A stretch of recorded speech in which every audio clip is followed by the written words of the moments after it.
The rich boy locks the blind girl at the bottom of the well. She screams, rats begin to close in. 12 meters away, a horse lifts its head, sniffs the air, and takes off at full speed. But before we continue, if you love animals as much as we do, subscribe to the channel so you never miss a heartfelt story. Thank you. Now, back to our story. Alabaster's hooves thundered across the Kentucky bluegrass, his white coat gleaming like polished marble. In the early morning sunlight, perched on the stallion's back, Elliot Harrington gripped the reins with practiced confidence, his tailored riding jacket unblemished despite the breakneck gallop. At 28, he embodied everything the Harrington name represented in Willow Creek: old money, pedigreed horses, and a political reach that extended all the way to Washington. "Slow down there, Mr. Elliot," called Jackson, the stablemaster, as Elliot guided the horse to a perfect halt before the family's stables. "You're pushing him awful hard this morning." "He needs the exercise," Elliot replied, dismounting with a fluid motion. "We've got the charity event this weekend. Alabaster's the face of Harrington Farms. He needs to look his best." Jackson nodded, taking the reins. "Horse like this doesn't need much help looking his best. Been with the family longer than most of the staff." The old man ran a weathered hand along Alabaster's neck. The horse had been his father's pride, a champion thoroughbred turned breeding stallion whose lineage had secured the Harrington reputation in Kentucky horse country. Now the animal served as little more than a symbol paraded at charity events and political fundraisers. "Just make sure he's groomed to perfection by Saturday," Elliot said, checking his watch. "The governor's bringing his family and half the state's donors will be here." Elliot strode toward the main house, a colonial mansion set against rolling hills that had belonged to Harringtons for 5 generations. Inside, servants moved with practiced efficiency, preparing for the annual Spring Foundation benefit, an event that, despite its charitable premise, functioned primarily as a display of Harrington influence. His mother's voice echoed from the parlor. "Elliot, come in here, darling. We need to discuss the seating arrangements." Virginia Harrington sat surrounded by table charts and guest lists, her posture as rigid as her perfectly coiffed silver hair. At 62, she remained the unofficial matriarch of Willow Creek society, her word carrying more weight than the mayor's in certain circles. "Senator Williams confirmed this morning," she said without looking up. "I've seated him with the Prescotts and Judge Lanford. That should keep conversation appropriately influential." Elliot poured himself a bourbon, despite the early hour. "And where are you putting the charity cases this year, Mother?" Virginia's lips thinned. "Don't be crass, Elliot. The children from the East Willow School for the Blind will be performing during the first hour. They're not staying for dinner." The Harrington Foundation had begun supporting the school the previous year, a strategic move after certain tax irregularities had raised eyebrows at the state level. A show of philanthropy toward disadvantaged children had quickly smoothed over potential investigations. "Miss Abernathy called this morning," Virginia continued. "She's bringing 6 children for the choir performance. All very well behaved, she assured me." Elliot nodded absently, his mind already on the calls he needed to make to secure support for his cousin's judicial nomination. The blind children were simply window dressing, part of the carefully crafted Harrington public image. Saturday arrived with perfect Kentucky spring weather. White tents dotted the manicured lawns, servers in crisp uniforms circulated with champagne. Flutes and Alabaster stood tethered near the garden, a living statue for guests to admire. Elliot worked the crowd with practiced ease, shaking hands and making promises just vague enough to avoid accountability. Miss Abernathy arrived with her charges just before noon. 5 boys and 1 girl, all between the ages of 6 and 12, dressed in their Sunday best. The children moved with careful precision, hands lightly touching elbows or shoulders in a human chain, their faces tilted slightly upward as they navigated by sound. "This is Olivia," Miss Abernathy said, introducing a small girl at the end of the line. "She's our newest student, but she has a remarkable voice. She'll be doing a solo in today's performance." Olivia Tucker stood barely reaching Elliot's waist, her auburn hair pulled back in matching ribbons that framed delicate features.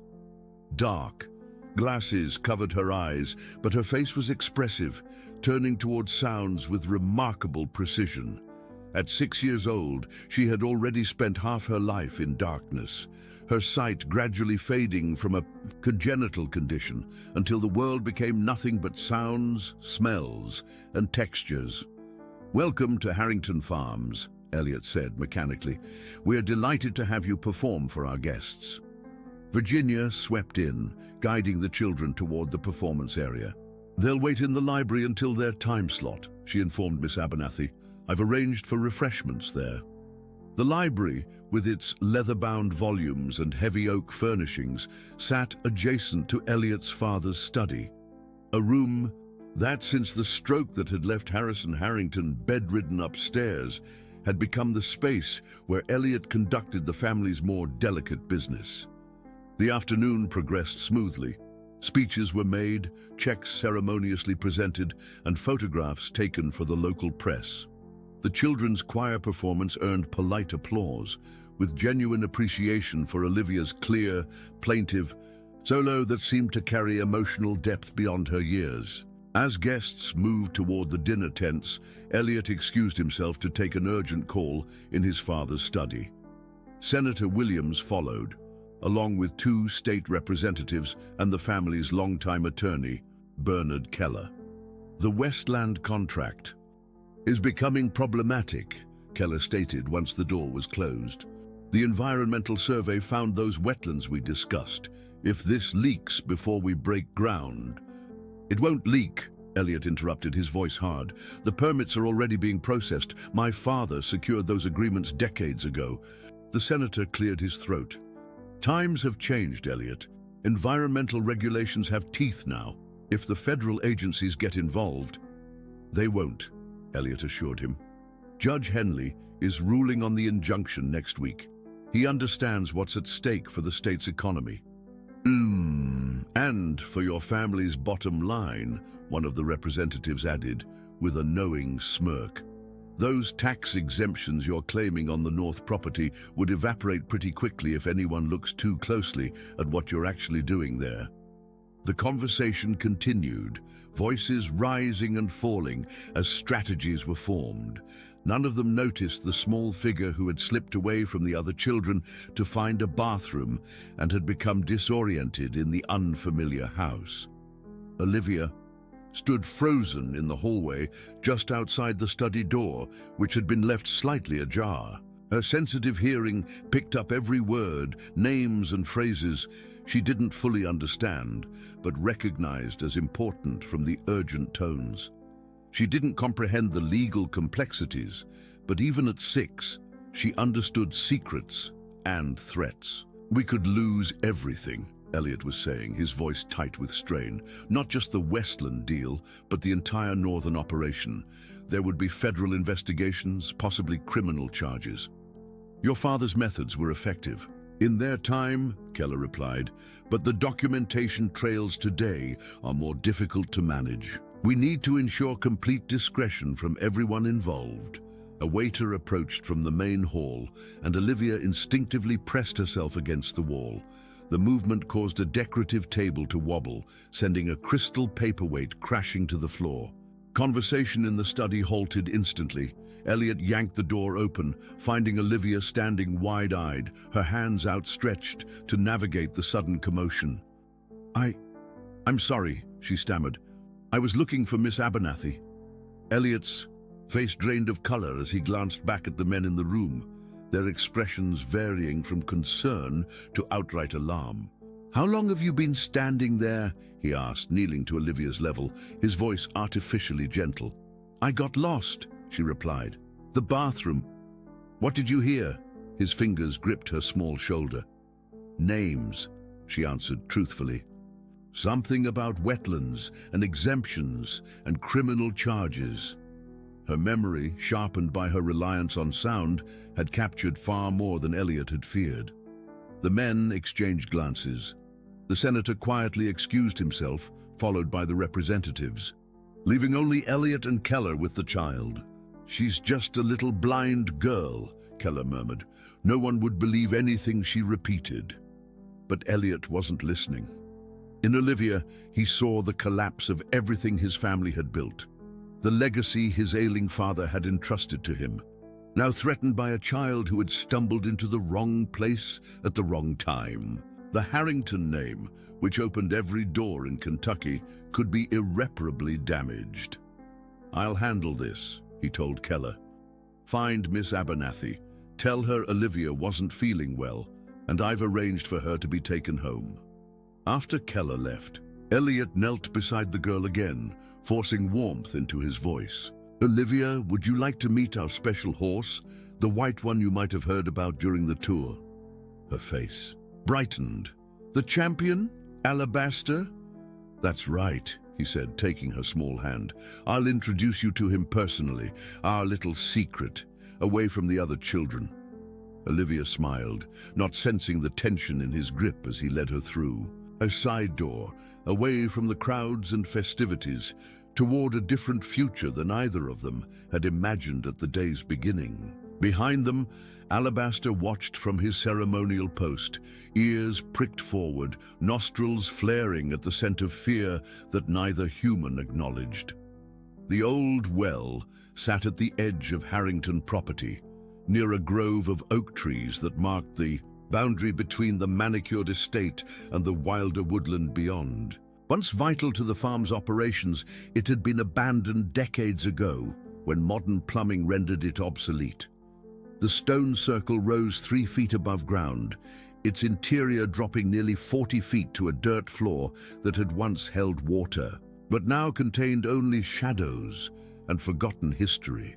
"Is this where Alabaster is?" Olivia asked, her small voice betraying uncertainty as the sounds around her changed from the manicured lawns to underbrush and wild grasses. Elliot's grip on her hand tightened. "Just a little further. He has a special place away from all the noise." He had driven them in a golf cart used by groundskeepers, far from the event and the watchful eyes of guests. The entire journey had taken less than 10 minutes, but it might as well have been miles from civilization. "It smells different here," Olivia observed, her nose wrinkling. "Musty, like the basement at school when it rains." Elliot said nothing, guiding her toward the well. His mind raced with justifications and escape routes. This wasn't permanent, just temporary, until he could figure out a better solution. The girl wouldn't be harmed. She just needed to be contained, away from prying questions and adults who might piece together what she'd overheard. "I need you to do something brave for me, Olivia," he said, stopping at the well. "There's a special place down here, a hiding place, like a game." Her brow furrowed behind her dark glasses. "I want to go back to Miss Abernathy." "Soon," he promised, his voice hollow. "But first, I need you to wait down here, just for a little while." Before she could respond, he lifted her small body and lowered her over the edge. The well wasn't completely vertical. Its sides sloped gently enough in places that one could climb down, with careful footing. Elliot guided her feet to the first foothold, then to another lower down. I don't like this," Olivia's voice quavered, echoing slightly in the enclosed space. "It's cold. Where's Alabaster?" "Just a little further down," Elliot coaxed, continuing to guide her descent. "There's a special room at the bottom." It took several minutes to get her all the way down, her small hands clutching at stone protrusions, feet searching for purchase. When she finally reached the bottom, the damp earth squelched beneath her party shoes, instantly ruining their polished finish. "Stay here," Elliot called down, his face a pale oval against the blue sky when Olivia tilted her head upward. "I'll come back soon. Don't be afraid." "Please don't leave me." Her voice rose in panic, small hands reaching upward uselessly. "It's dark and cold." But Elliot was already moving away from the opening. With quick, decisive movements, he dragged a section of old wooden planking that had been discarded nearby. It wasn't a perfect fit, but it covered most of the opening, blocking out much of the light and muffling Olivia's increasingly distressed calls. He placed rocks on top of the wood to secure it, then scattered branches and leaves over the entire structure. Standing back, he could barely tell there was a well there at all. The perfect hiding place, invisible unless you knew exactly what to look for. "I'll be back," he whispered, though not loudly enough for her to hear. "I just need time to think." As he walked back toward the distant gathering, Elliot's mind churned with half-formed plans and justifications. He wasn't a monster. This was self-preservation, family preservation. Once the Westland contracts were finalized, once the judge had ruled and the permits were irrevocable, he would figure out what to do about the girl. A day or two at most. She had water in her backpack. The temperature, while cool, wasn't dangerous. He reached the golf cart and drove back toward the party, where guests remained blissfully unaware of the drama unfolding at the property's edge. Only one witness had observed his actions, Alabaster, who had broken free from his ceremonial post during the commotion of dinner preparations. The white horse stood at the fence line, ears forward, watching Elliot's return with uncanny stillness.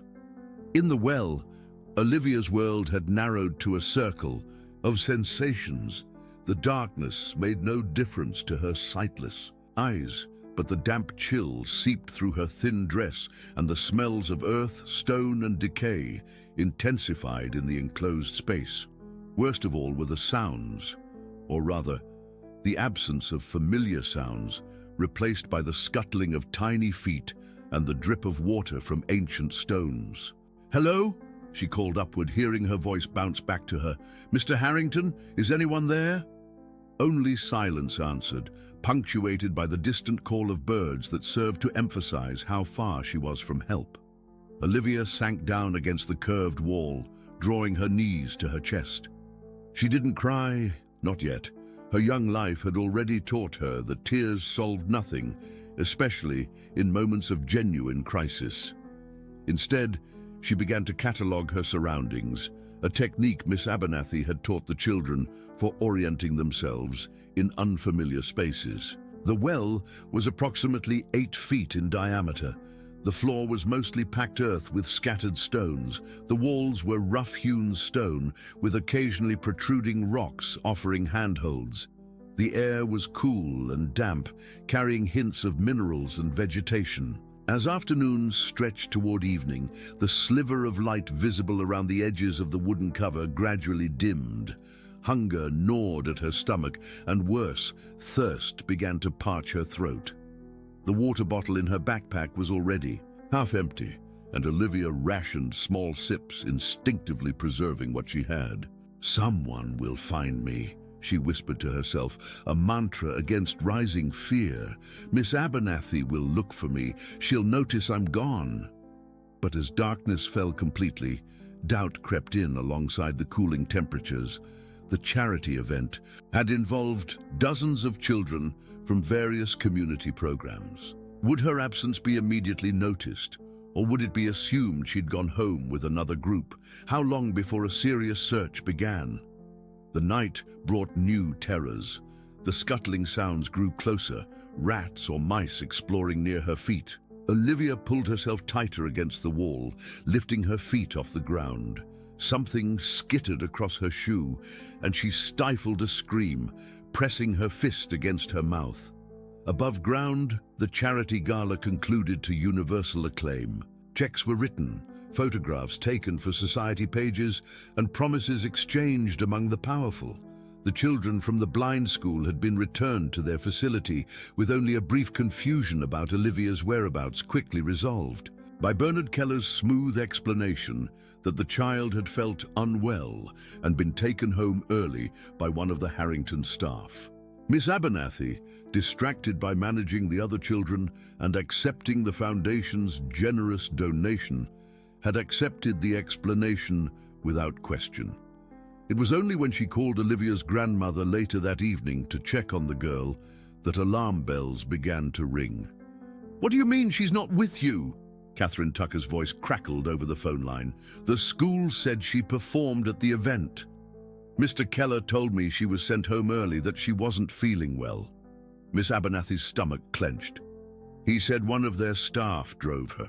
The ensuing calls to the Harrington estate went unanswered, the household staff having been given the evening off following the event. Elliot's cell phone went straight to voicemail. By 10 o'clock, Catherine Tucker had called the sheriff's office, reporting her granddaughter missing. Sheriff Wade Mitchell arrived at the Tucker home shortly after, notebook in hand.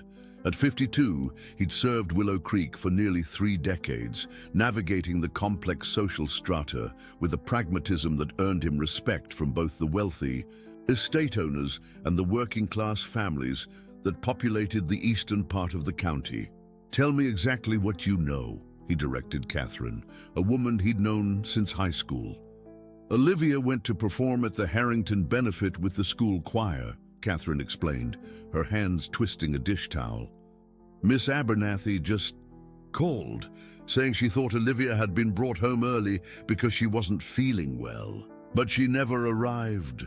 Mitchell's expression remained neutral, but his mind quickly assessed the implications. The Harringtons weren't just wealthy landowners, they were the primary employers in the county, contributors to his own election, campaigns and wielders of influence that extended to the governor's mansion. "I'll head over to the estate now," he promised. "Probably just a miscommunication. These big events get chaotic." But as he drove toward Harrington Farms, Mitchell's gut told him otherwise. 28 years in law enforcement had honed his instincts. Children didn't simply vanish from heavily staffed events without someone noticing, especially not blind children who required assistance to navigate. The main house was dark when he arrived, but a light burned in the guest house. Where Elliot maintained his bachelor quarters, Mitchell found him nursing a bourbon, eyes red-rimmed from what appeared to be stress rather than alcohol. "Sheriff?" Elliot greeted him, surprise evident in his voice. "What brings you out this late?" "Got a missing child situation," Mitchell replied, watching Elliot's face carefully. "Olivia Tucker performed at your benefit today. Her grandmother reports she never made it home." Elliot's hand tightened imperceptibly around his glass. "That's concerning. I believe she was sent home early. Wasn't feeling well. Who took her home?" I'm not entirely sure. Keller handled it. One of the staff, I believe." Mitchell made a note. "I'll need to speak with all staff who work today." "Of course," Elliot agreed, "though most won't be back until Monday." Their conversation continued, with Elliot providing nothing of substance, his answers growing increasingly vague. When Mitchell finally left, promising to return in the morning with deputies to search the grounds, Elliot sat motionless in his chair, the weight of his actions pressing down upon him. While humans debated her fate, Olivia had fallen into an exhausted sleep in the well, her small body curled against the stone wall for warmth. The night passed in fitful bursts of consciousness, each awakening bringing fresh disorientation and fear before merciful sleep claimed her again. Dawn broke with pale fingers of light slipping through the cracks in the wooden cover. Olivia woke, fully, her body stiff and chilled, her throat parched despite her careful rationing of water. The events of the previous day crashed back with terrible clarity. "Hello?" she called upward, her voice weaker than before. "Is anyone there? Please help me." The only response was birdsong and the rustling of morning breeze through nearby trees, until another sound caught her attention. Something large was moving above, circling the well with heavy rhythmic footfalls. Not human steps, too many limbs, too regular in cadence. A soft nickering confirmed her suspicion. A horse was near the well, its hooves occasionally striking the ground with what sounded almost like intentional force. "Hello?" Olivia called again, hope flickering. "Is someone there with the horse?" The nickering grew louder, followed by a powerful snort. Then came the sound of wood scraping against stone as the cover shifted slightly. Alabaster, drawn by some inexplicable sense, had found the well. The white stallion paced around it, agitated, occasionally pushing at the wooden cover with his nose, sensing wrongness in this hidden place. Throughout the morning, the horse remained nearby, occasionally wandering away only to return with renewed determination. His behavior, so out of character for the normally placid show horse, would soon draw attention, but whether that attention would come in time was a question that hung in the balance as Olivia's second day in darkness stretched ahead of her. Miles away, Sheriff Mitchell was assembling a search party, his concerns growing as Elliot Harrington's evasive answers from the night before replayed in his mind. Something wasn't right at Harrington Farms, and the seasoned lawman intended to discover exactly what secrets lay beneath the veneer of wealth and respectability that had shielded the family for generations. Jackson Turner had worked at Harrington Farms for 43 years. He'd started as a stable hand at 15, working his way up to head stablemaster through decades of loyal service. He knew every horse that had ever passed through the Harrington stables, their temperaments, their quirks, their voices. The animals spoke to him in a language few others understood, a silent communion built on mutual respect. At dawn, Jackson noticed Alabaster's absence immediately. The white stallion stall stood empty, the gate unlatched, unusual since Jackson distinctly remembered securing it after yesterday's charity event. "Anybody seen Alabaster?" he called to the younger stable hands. "Not since yesterday," replied Thomas, a college student who worked weekends. "Mr. Elliot had him out front during the party." Jackson frowned. Alabaster had never wandered before. The horse was too well trained, too accustomed to routine. "Let's check the near pastures first," he decided. He couldn't have gone far.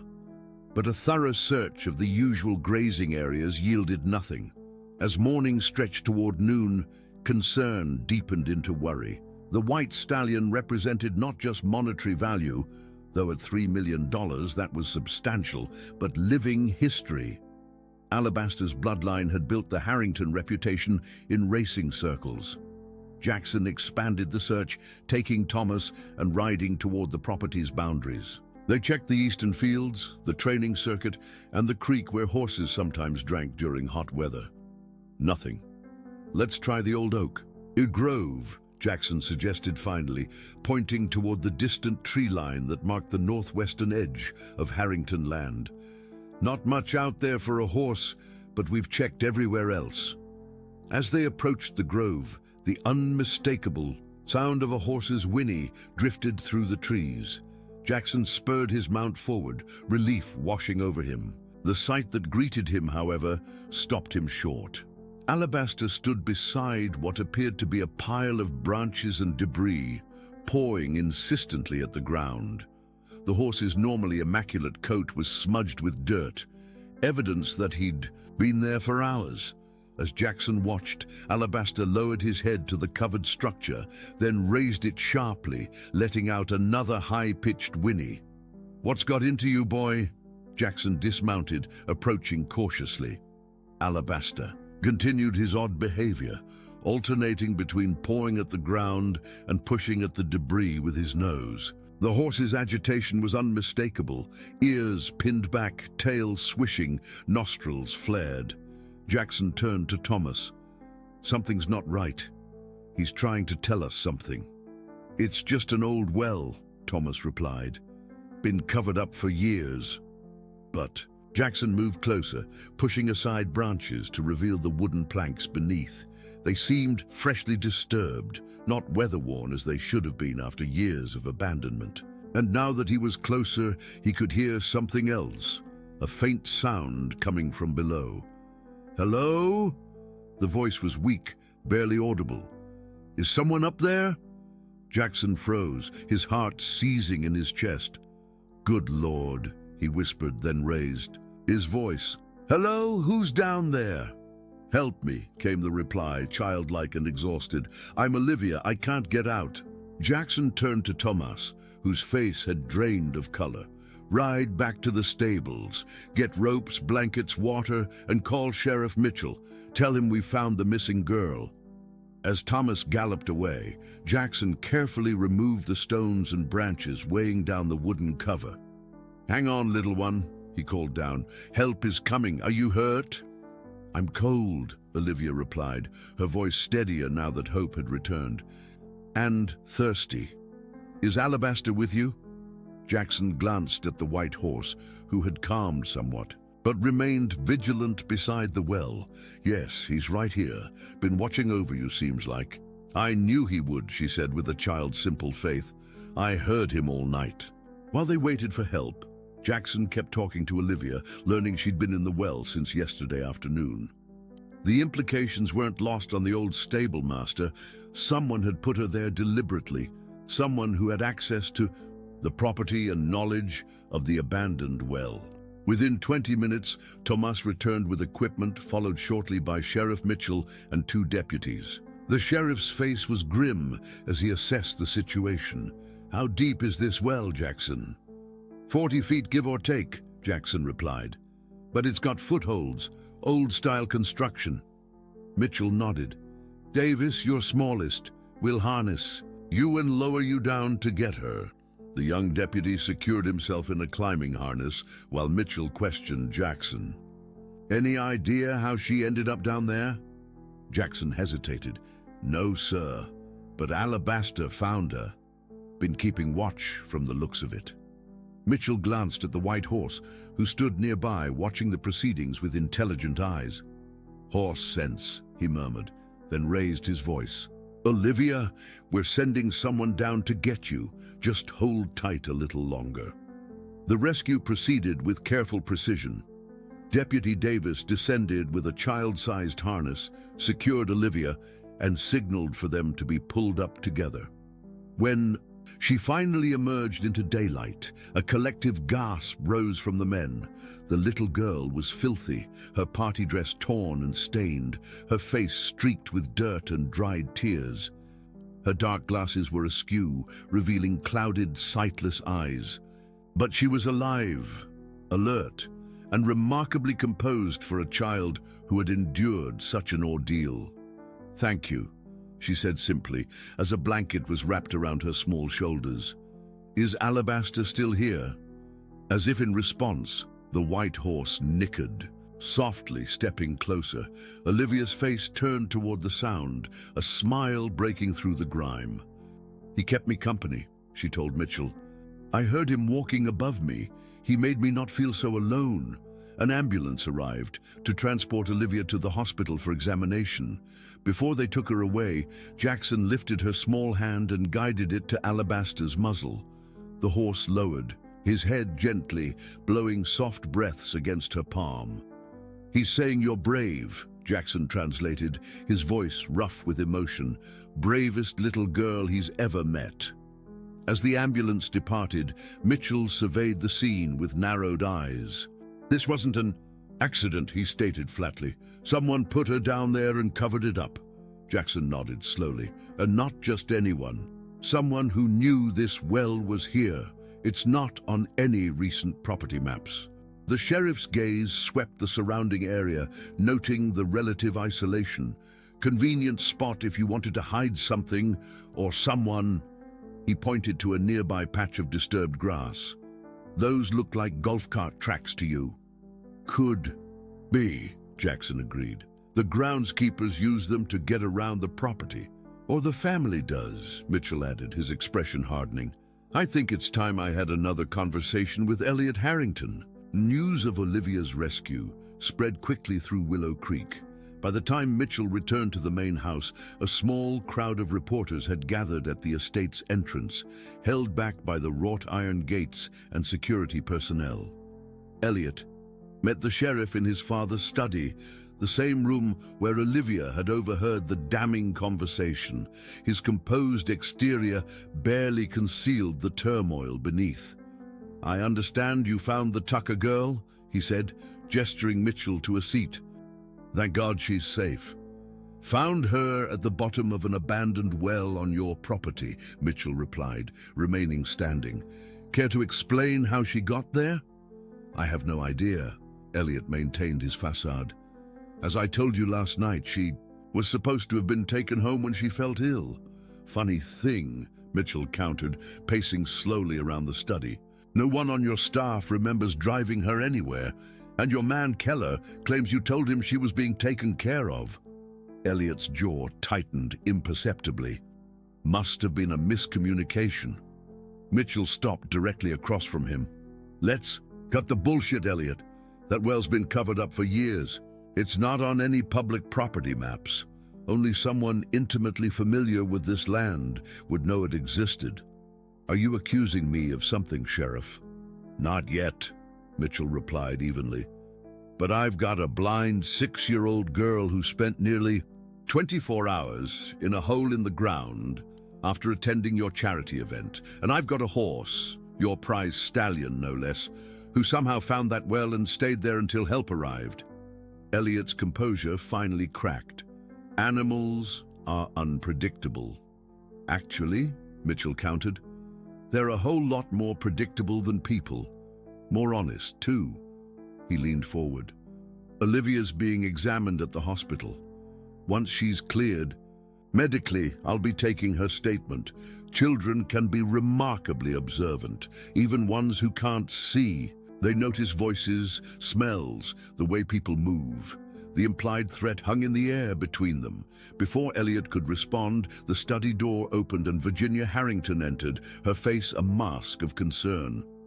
Elliot, dear, the press is asking for a statement about the Tucker girl. I think we should...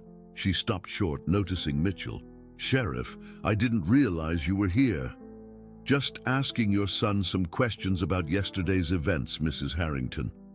Virginia's gaze darted between them, her social instincts instantly registering the tension. I'm sure it's all a terrible misunderstanding. The Harrington Foundation will, of course, cover any medical expenses for the child. That's very generous, Mitchell replied dryly. I'll convey your offer to Mrs. Tucker. He moved toward the door, then paused. One more thing. We found this at the bottom of the well. He held up an evidence bag containing a small silver tie clip, engraved with the Harrington crest and the initials EH. Recognize it? The color drained from Elliot's face. Virginia's hand flew to her throat, a small gesture of shock quickly suppressed. It appears to be one of our family pieces, she answered when Elliot remained silent, though I can't imagine how it ended up where you found it. Neither can I, ma'am, Mitchell replied, but I intend to find out. He nodded curtly. Good day to you both. I'll be in touch. After Mitchell left, Virginia rounded on her son. What have you done? Daesh. She overheard everything, Mother, Elliot hissed. The Westland deal, the tax exemptions, everything. She was right outside the door during the entire conversation. She's a blind child. Virginia's voice rose in rare emotion. Who would believe anything she repeated? She has perfect recall, Elliot shot back. You should hear her sing, not a note out of place. That kind of memory, combined with her disability, makes her the perfect witness. Sympathetic, believable, incorruptible. Virginia sank into a chair, her aristocratic features sharpening with calculation. We need to contain this. Call Bernard. While the Harringtons plotted damage control, Sheriff Mitchell drove to Willow Creek General Hospital. Olivia had been admitted for observation, suffering from mild dehydration and exposure, but otherwise physically unharmed. Catherine Tucker sat beside her granddaughter's bed, holding her small hand. A retired elementary school teacher, Catherine had raised Olivia since her parents' car accident 3 years earlier, the same accident that had accelerated Olivia's congenital vision loss. Sheriff, she greeted Mitchell with red-rimmed eyes. Thank you for finding her. Truth is, ma'am, it was the horse that found her, Mitchell replied, pulling up a chair. Your granddaughter's got a guardian angel with 4 legs and a white coat. Olivia smiled from her hospital bed. Alabaster. He kept walking around above. Me, so I knew someone would come. Mitchell leaned forward. Olivia, I need to ask you some questions about what happened yesterday. Is that okay? The girl nodded, her face suddenly solemn. Can you tell me who took you to that well? Mr. Harrington, she answered without hesitation. Elliot. He said he was going to show me alabaster, but he took me to a hole instead. Did he say why? Olivia's brow furrowed. He seemed scared when I was outside the room where the men were talking. They were saying things about exemptions and federal investigations. Mitchell exchanged glances with Catherine, whose expression had hardened into determination. What else do you remember, sweetheart? He prompted gently. Mr. Harrington dropped something when he was helping me down. It made a little clink sound on the stones. I found it later when I was feeling around the walls. A tie clip? Olivia nodded. It had bumpy letters on it. I could feel them with my fingers. Mitchell took notes, building the case methodically. By the time he left the hospital, he had enough to justify a warrant, not that he needed one. The evidence bag containing Elliot's tie clip, combined with Olivia's testimony, would be more than sufficient. Back at the Harrington estate, the family's crisis management was in full swing. Bernard Keller had arrived, along with the family's PR specialist and Elliot's cousin, Judge Lanford. This is a catastrophe, Lanford stated bluntly. If this goes public, when this goes public, the ramifications will extend beyond Elliot. The entire Westland deal will unravel. There will be investigations into every Harrington business interest.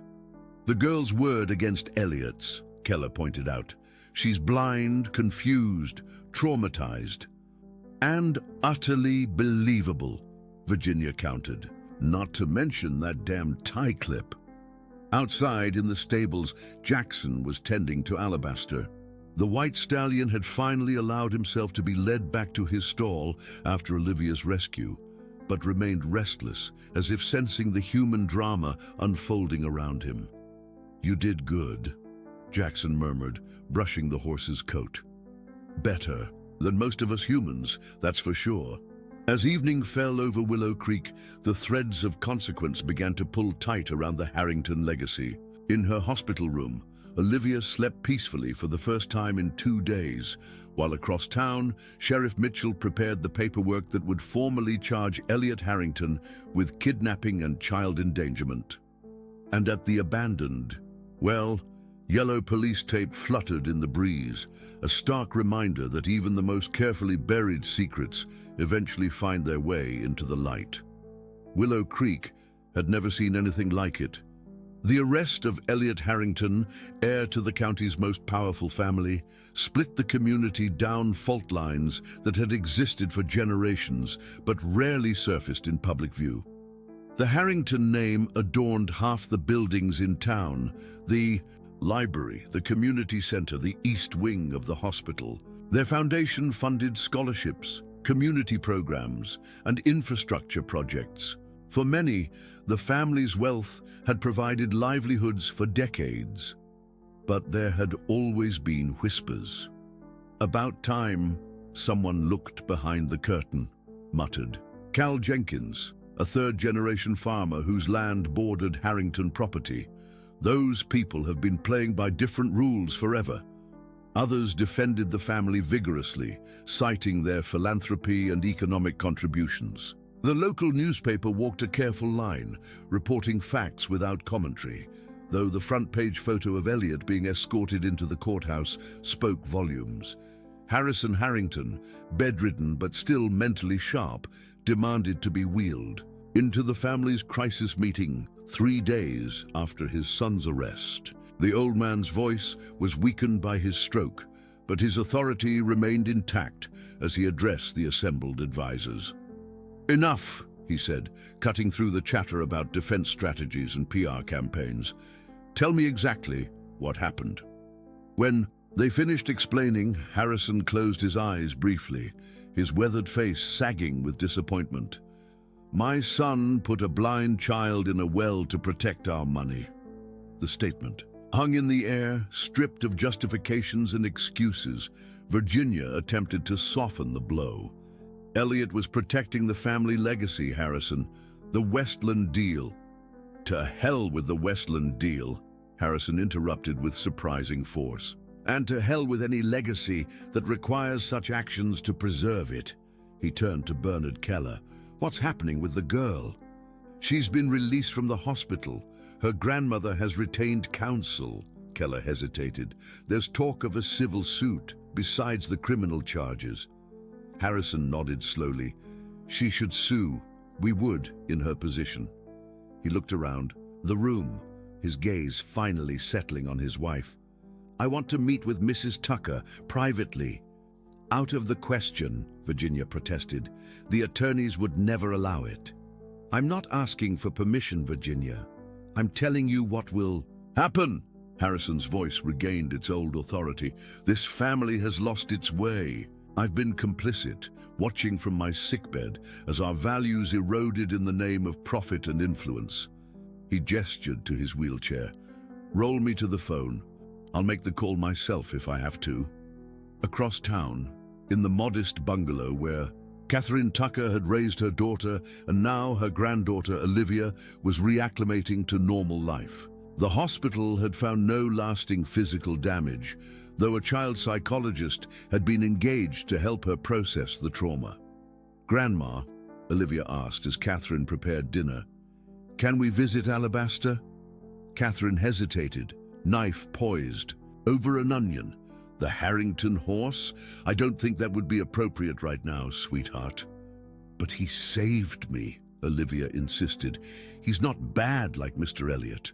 Catherine marveled at her granddaughter's capacity for nuance, her ability to separate the horse from its owners, to recognize good where she found it without generalizing to those who didn't deserve such grace. We'll see, she replied, unwilling to make promises she couldn't keep. The situation is complicated right now. The phone rang, and Catherine wiped her hands before answering. Her expression shifted from wariness to surprise as she listened. Mr. Harrington, I didn't expect... She paused. Yes, she's doing well, all things considered. Another pause. I understand, but I'm not sure that would be... She sighed. Tomorrow, at 2 then. Yes, I'll consider it. When she hung up, Olivia was listening intently from her seat at the kitchen table. Was that about Alabaster? No, sweetheart. That was Mr. Harrison Harrington, Elliot's father. He wants to meet with us. Tomorrow. Why? Olivia's face scrunched in confusion. Catherine returned to her cooking, buying time to formulate an answer appropriate for a 6-year-old. He wants to talk about what happened and about making things right. The meeting took place not at the Harrington estate but on neutral ground, a private room at the Willow Creek Inn, a historic building downtown that predated even the Harrington influence. Harrison arrived with only a nurse and his personal assistant, conspicuously without lawyers or family members. Catherine and Olivia entered cautiously, the grandmother's hand protective on the child's shoulder. Harrison nodded to his nurse, who positioned his wheelchair closer to them.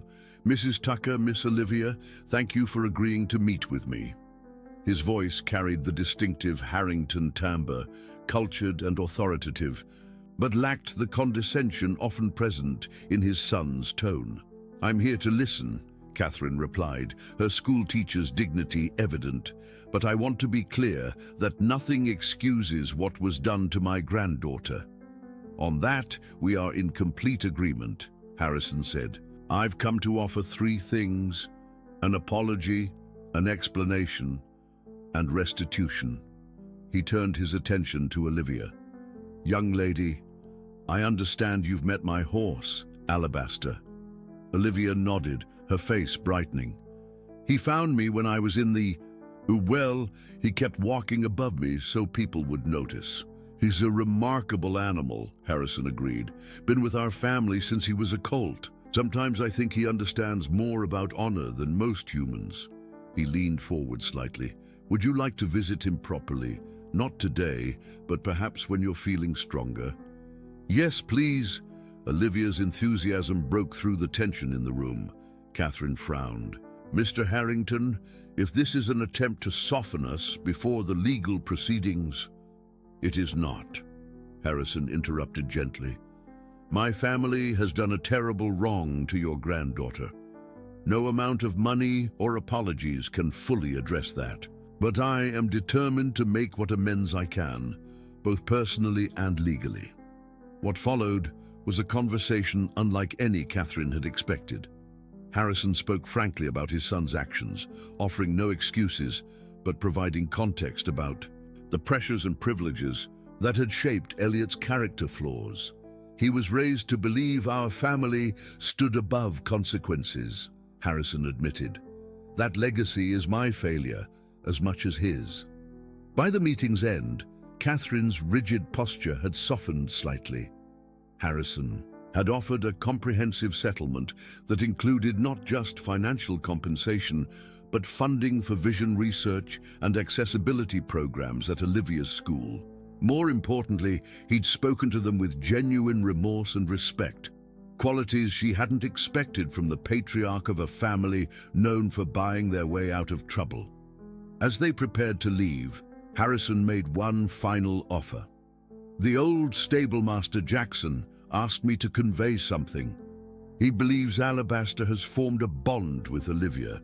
If you're amenable, he'd like to bring the horse to visit her occasionally, perhaps at your home, where she feels safe. Catherine glanced at her granddaughter's hopeful expression. We could discuss that possibility, she conceded. Olivia has mentioned him frequently. 3 weeks later, an unusual scene unfolded in the Tuckers' backyard. Jackson led Alabaster carefully through the gate, the white stallion's ears pricked forward attentively. Olivia sat on the porch steps, vibrating with excitement as the distinctive sound of hooves approached. He's here, Grandma, she called over her shoulder. I can hear him. Catherine watched from the doorway, still marveling at how this arrangement had come to pass. The legal proceedings against Elliot continued. He had been denied bail and awaited trial on multiple charges. But in an unexpected turn, Harrison Harrington had put distance between the family and his son's actions. He had cooperated fully with the investigation, revealing financial improprieties that extended beyond the Westland deal. Hello, Miss Olivia, Jackson called, guiding Alabaster closer. Someone here's been mighty eager to see you properly. The horse nickered softly as if in agreement, his velvet nose extending toward the sound of Olivia's voice. When they reached the porch, Jackson took Olivia's hand gently and guided it to Alabaster's muzzle. He remembers you, the old stablemaster said with certainty. Horses don't forget those they've helped. Olivia stroked the soft white fur, wonder evident on her face. His nose feels like velvet, she marveled, and he's so warm. Would you like to give him a treat? Jackson placed a carrot in her palm. Hold it flat like this, so he can take it easy. The sight of the enormous horse delicately accepting the offering from the tiny blind girl brought unexpected tears to Catherine's eyes. There was something profoundly healing in the interaction, a reminder that connections could form across the most unlikely divides. This was the first of what would become regular visits. As summer progressed into fall, Jackson brought Alabaster to the Tucker home weekly. Eventually, with proper safety precautions, he began teaching Olivia to ride. Slow walks around her backyard with Jackson leading the horse and Catherine watching nervously from the porch. Meanwhile, Willow Creek experienced its own transformation. The Harrington influence, once monolithic, had shifted. Harrison had reorganized the family's businesses and philanthropic efforts, placing emphasis on transparency and community input rather than prestigious but superficial gestures.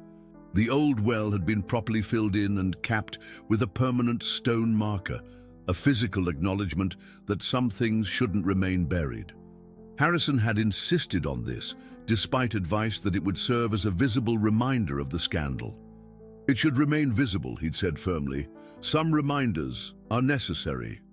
In October, as crimson and gold leaves transformed the Kentucky landscape, a different kind of ceremony took place at East Willow School for the Blind. The Harrington Center for Adaptive Technology opened its doors, a state-of-the-art facility funded by the settlement but given independence from Harrington control. Olivia, now 7, was selected to cut the ribbon, though in practice this meant pulling a cord that rang a series of bells, creating an auditory rather than visual celebration. Seated in the front row were Catherine, Jackson, and Harrison in his wheelchair. Notably absent was Virginia, who had retreated to the family's Nantucket estate as the scandal unfolded. After the ceremony, Harrison approached Catherine and Olivia. "You've done a remarkable thing," he told them, "turning such a terrible experience into something that will help countless children." Olivia insisted, Catherine replied. She said if she couldn't see, she wanted to help other children who can't see either. Harrison nodded appreciatively. Wisdom beyond her years. He hesitated. "I have something else to discuss with you, if you have a moment." They moved to a quieter corner where Harrison explained that he had made a decision about Alabaster. He's 15 now, still healthy, but past his breeding prime. The bond he's formed with Olivia is something special. Jackson and I have discussed it, and if you're amenable, we'd like to transfer his ownership to Olivia. Catherine stared in shock. The horse must be worth... His monetary value is irrelevant, Harrison interrupted gently. Some connections are worth more than money. We've arranged for boarding at Willow Creek Stables, where Jackson can continue to oversee his care, and Olivia can visit and ride whenever she wishes, with proper supervision. Olivia, who had been listening intently, reached out until her hand found Harrison's arm. "You're giving me Alabaster? Really?" "He chose you, young lady," Harrison replied. "That day at the well, he knew exactly what he was doing. I'm just making it official." The formal transfer took place the following week. Jackson brought Alabaster to the Tucker home one last time as a Harrington horse and left with him officially belonging to Olivia. The white stallion seemed to understand the significance. Standing especially tall as a special halter with Olivia's name engraved on a brass plate was placed over his head. "This makes him yours in the eyes of the law," Jackson explained to Olivia, "though I reckon he decided he was yours long ago." Life in Willow Creek gradually found a new equilibrium. Elliot Harrington eventually accepted a plea deal that would keep him in minimum security prison for 5 years, a sentence that many considered lenient, but that represented an unprecedented breaking of the immunity that had historically protected the family. Harrison used his remaining years to reshape the Harrington legacy, emphasizing ethical business practices and meaningful community involvement over influence and appearances. The transformation wasn't always smooth, and some of the old guard resisted the changes, but the tide had fundamentally shifted. For Olivia, the world expanded rather than contracted after her ordeal. The settlement provided resources for specialized education and therapy. She developed her musical talents, her clear voice growing stronger as she gained confidence. And twice weekly she visited Alabaster, their bond deepening with each encounter.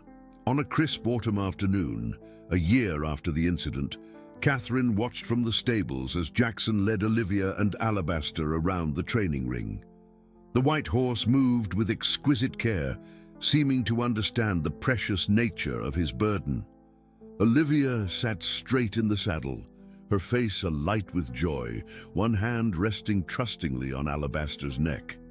"He always knows where the soft ground is," Jackson observed, coming to stand beside Catherine.